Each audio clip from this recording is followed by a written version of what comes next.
प्रत्येक गोष्टीत अडून बसायचं नसतं. आपल्या आयुष्यात अनेकदा असं होतं की एखादी गोष्ट आपल्या मनासारखी झाली नाही, कोणी आपली अपेक्षा पूर्ण केली नाही किंवा एखादी योजना फसली की आपण त्याच गोष्टीत अडकून बसतो.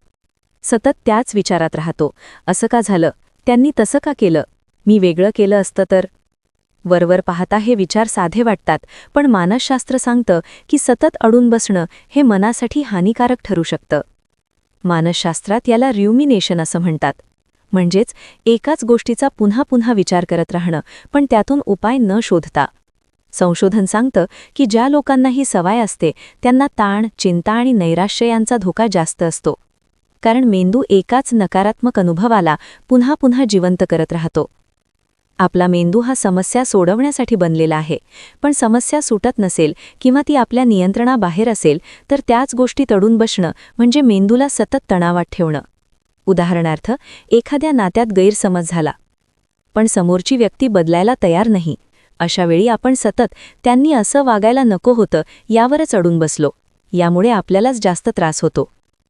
मानसशास्त्रीय संशोधन असं सांगतं की स्वीकार म्हणजे ॲक्सेप्टन्स ही मानसिक आरोग्यासाठी फार महत्त्वाची क्षमता आहे.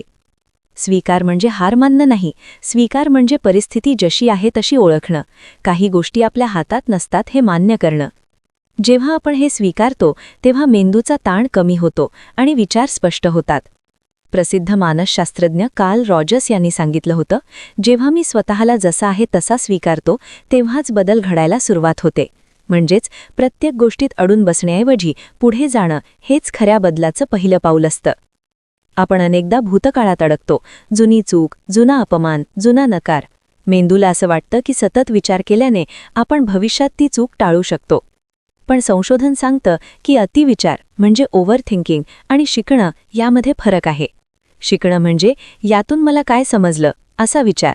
अडून बसणं म्हणजे हे माझ्याच बाबतीत का असा विचार. मानसशास्त्रात कॉग्निटिव्ह फ्लेक्सिबिलिटी म्हणजे विचारांमध्ये लवचिकता असणं याला खूप महत्त्व दिलं जातं. लवचिक विचार असलेली व्यक्ती परिस्थितीनुसार स्वतःला बदलू शकते. ती प्रत्येक गोष्टीत अडून बसत नाही. संशोधनानुसार ज्या लोकांमध्ये ही लवचिकता जास्त असते ते ताणतणावाला चांगल्या प्रकारे तोंड देऊ शकतात आणि आयुष्यात जास्त समाधान अनुभवतात. अडून बसण्यामागे अनेकदा अहंकार, भीती किंवा असुरक्षितता असते. मी बरोबर आहे, माझंच म्हणणं चालायला हवं, किंवा मी सोडलं तर लोक मला कमजोर समजतील, असे विचार मनात येतात. पण मानसशास्त्र सांगतं की मानसिक बळ हे सोडून देण्यातही असतं. प्रत्येक लढाई जिंकलीच पाहिजे असं नाही, काही लढाया टाळल्या तरच मन वाचतं. संशोधनानुसार सतत अडून बसणं शरीरावरही परिणाम करतं. सतत तणावात राहिल्याने कॉर्टिसॉल हा स्ट्रेस हार्मोन वाढतो. यामुळे झोपेचे प्रश्न, थकवा, चिडचिड आणि लक्ष केंद्रित करण्यात अडचणी निर्माण होतात. म्हणजेच मानसिक अडथळे हळूहळू शारीरिक थकव्यात बदलतात. मग प्रत्येक गोष्टीत अडून बसू नये यासाठी आपण काय करू शकतो? मानसशास्त्र काही सोप्या सवयी सुचवतं. पहिली सवय म्हणजे स्वतःला प्रश्न विचारणं. हा विषय माझ्या नियंत्रणात आहे का?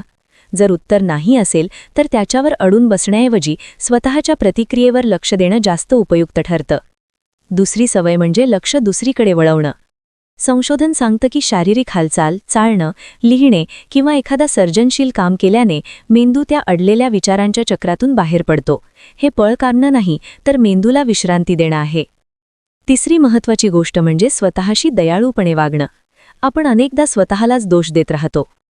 पण सेल्फ कंपॅशनवर आधारित संशोधन सांगतं की स्वतःशी सौम्य वागणारी माणसं जास्त लवकर पुढे जातात. शेवटी प्रत्येक गोष्टीत अडून बसायचं नसतं, कारण आयुष्य सतत बदलत असतं. काही गोष्टी सुटतात, काही नाहीत. काही लोक राहतात, काही निघून जातात. मानसिक आरोग्य म्हणजे सगळं नियंत्रणात ठेवणं नाही, तर जे नियंत्रणाबाहेर आहे ते सोडून देण्याची ताकद मिळवणं. आणि ही ताकद आपल्याला हळूहळू सरावाने मिळत जाते. प्रस्तुत मानसशास्त्रीय लेख तुम्हाला कसा वाटला जरूर कळवा. तुमची प्रतिक्रिया आमच्यासाठी महत्त्वाची आहे.